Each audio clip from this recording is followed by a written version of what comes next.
nous allons voir aujourd'hui la notion de fonction de densité de probabilité. Donc j'ai une entreprise qui fabrique des briques et en particulier, j'ai la précision de sa loi de probabilité puisque, sa variable aléatoire peut prendre des valeurs, 0, 1, 2, 3 jusque, ici jusque 8, hein, 8 tonnes. Et par exemple, je lis ici que pour la probabilité que l'entreprise, fabrique, 5 tonnes, eh ben, on est à 0,22. Alors, j'ai bien une, loi de probabilité puisque si je fais la somme de toutes les hauteurs des bâtons, la somme fait bien 1.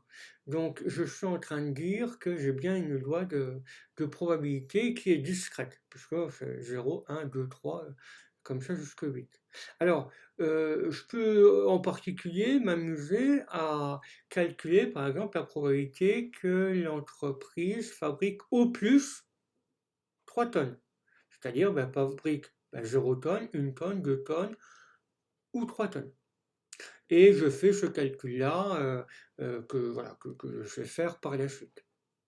Alors, on pourrait se poser la question suivante, justement là, si on fabriquait, que l'entreprise fabrique 2,5 tonnes, on serait par ici certainement, ou 2,2 ou 3,25.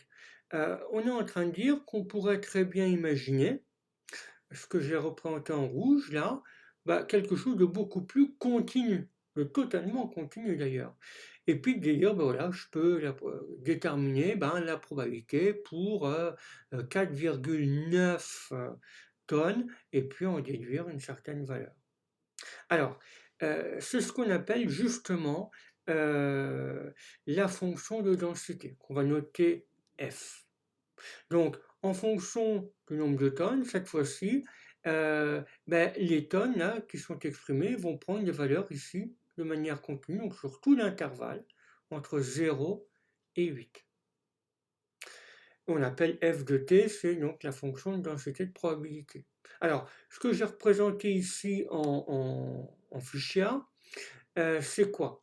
C'est la probabilité, pareil, de fabriquer au plus 3 tonnes. Et ça correspond tout simplement à l'air qu'il y a sous la courbe, donc à l'intégrale de 0 à 3 de f de t dt. Bien sûr, je remarque aussi tout de suite que c'est équivalent à dire que c'est aussi la probabilité qui est comprise là, de la variable aléatoire qui est comprise entre 0 et 3. Alors, je peux aussi le définir, par exemple, dans ce que je viens de dire, j'ai dit la probabilité que la variable aléatoire soit au plus 3, hein, l'entreprise fabrique au plus 3 tonnes, mais je pourrais très bien me dire, tiens, l'entreprise calcule la probabilité que l'entreprise fabrique cette fois-ci au moins, par exemple, 6 tonnes. Donc P de grand X supérieur ou égal à 6, qui correspondrait donc à l'air sous la courbe qui est assurée ici en vert, donc entre 6 et 8, l'intégrale de f de t dt, ou encore la probabilité que la variable aléatoire sont comprises entre 6 et 8. Donc voilà. Alors, ce qu'on vient de voir, hein, c'est effectivement cette notion de fonction de densité de probabilité, mais attention, il faut être un petit peu plus rigoureux dans la définition, puisque j'ai dit quoi? Que la fonction qui était tracée en rouge, elle est continue. Hein, c'est exactement ce qu'on a dit. Elle est également positive sur l'intervalle, or ici j'ai pris 0,8. Et de plus, l'intégrale de 0 à 8 de f de t dt vaut bien 1. On a exactement la même chose quand j'ai dit tout à l'heure que la hauteur des bâtons, hein, la somme, faisait bien 1. Et bien là, ici, il faut que l'air qui est sous la courbe entre 0 et 8 soit égal à 1. Voilà la définition d'une fonction de densité de probabilité.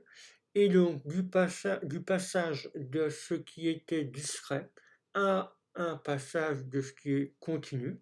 Donc ça nous ouvre d'autres perspectives et on verra par la suite des lois de probabilité qui vont rentrer effectivement dans ce cadre-là.